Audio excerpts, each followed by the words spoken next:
Assalamualaikum warahmatullahi wabarakatuh. Para pemirsa yang dimuliakan Allah Subhanahu wa taala. Bulan suci Ramadan ini juga adalah suatu bulan yang bagus sekali untuk kita gunakan memupuk kebersamaan. The power of we, keajaiban berjamaah. Rasulullah mengingatkan kita bahwa al-barakatuh fil jamaah. Apa artinya? Secara letterlet bisa kita artikan berkah itu terletak pada suasana keberjamaahan. Tapi kalau boleh saya istilahkan dalam bahasa fisika, al-barakatuh fil jamaah artinya energi terletak pada sinergi. Energi artinya apa? Menghubungkan berbagai macam komponen, misalnya negatif positif menjadi satu, maka itu akan melahirkan energi. Jadi energi itu terletak di dalam sinergi. The power of we. Bahasa hadisnya al-barakatuh fil jamaah. Ya kan? Berat sama dipikul, ringan sama dijinjing. Itu kebersamaan. Jadi kalau kita masing-masing ngangkat, itu nggak efektif. Tapi kalau kita berjamaah, menggotong, itu lebih efektif. Dimanapun ada suasana keberjamaahan, maka di situ ada berkah. Menjadi satu warga bangsa itu juga harus merupakan suatu jamaah. Miniatur masyarakat itu adalah dalam sholat berjamaah. Coba kita lihat dalam sholat. Sholat berjamaah ada seorang imam yang santun, ada juga makmum yang santun, imam berwibawa. Ada konsep yang mengatur antara imam dan makmum. Ya kan? Tidak boleh imam salah, kalau salah ditegur oleh makmumnya boleh. Laki-laki baca subhanallah, perempuan punya hak tegurnya juga. Pukul anggota badannya misalnya. Nah itu. Jadi situasi berjamaah ini, salat berjamaah ini adalah situasi kader masyarakat itu. Orang yang tidak pernah salat berjamaah, sulit hidup menjadi masyarakat. Maka itu Nabi menganjurkan kita, seringlah salat berjamaah.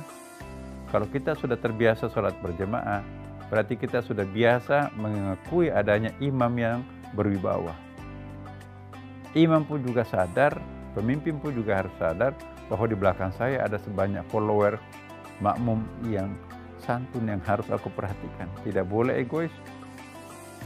Imam yang egois ada urusannya, baca aja cepat, penting, kita perlu. Nah jamaahnya korban.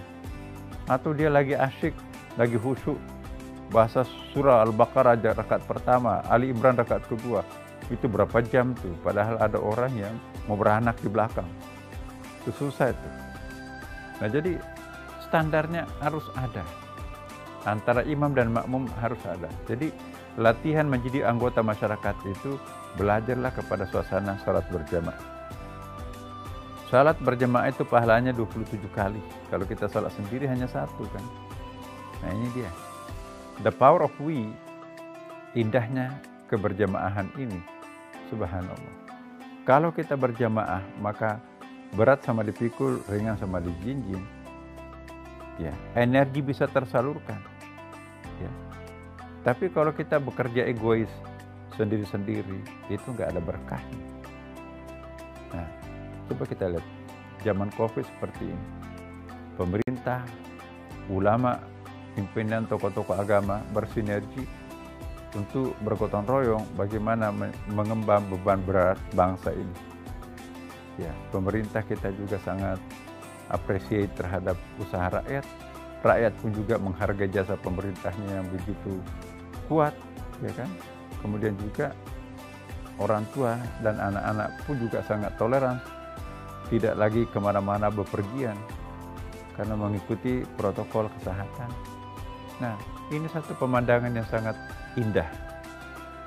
Protokol kesehatan temanya, pemerintah melayani, rakyat santun mengikuti, anak-anak belajar berpakai zooming. Jadi semua merasa nggak ada yang egois lah situ. Enggak, aku nggak peduli, pokoknya aku harus sekolah fisik lah. Tapi enggak, toleransinya ada. Aku nggak peduli Ramadan, aku harus salat tarawih. Pahalanya besar, tapi kita tinggalkan pahala demi untuk kemaslahatan. Darul mafasid muqaddamun ala jalbi masalih. Meninggalkan mudarat, meninggalkan bahaya itu lebih utama daripada mengejar manfaat atau pahala. Apa artinya kita mengoleksi pahala tapi menyebabkan orang lain mati? Itu nggak boleh. Nyawa harus didahulukan daripada pahala itu sendiri. Nah, inilah yang saya ingatkan kepada kita semuanya. Manakala ada masalah dalam masyarakat itu, ukur dan timbang. Kalau kita pertimbangannya egois, pahalanya banyak tuh kalau kita ke masjid. Tapi begitu kita pulang dari masjid, terinfeksi dengan virus, mungkin karena badan kita masih mudah ya, tahan kita. Tapi kita setor kepada orang tua kita yang sudah uzur, orang tua kita yang meninggal, karena daya tahan tubuhnya itu kan tidak kuat lagi. Kita tidak terinfeksi, tapi masih bisa menularkan. Nah, karena itu para pemirsa, mari hati-hati kita di dalam hal ini ya. Mari betul-betul kita menghitung mana yang paling bermanfaat untuk masyarakat, lakukan. Tapi mana yang merugikan untuk masyarakat, kita lihat, pertimbangkan ayat dan hadis. Kalau itu memang betul-betul mudarat yang lebih besar, tinggalkan. Semoga kita makin dewasa beragama. Wassalamualaikum warahmatullahi wabarakatuh.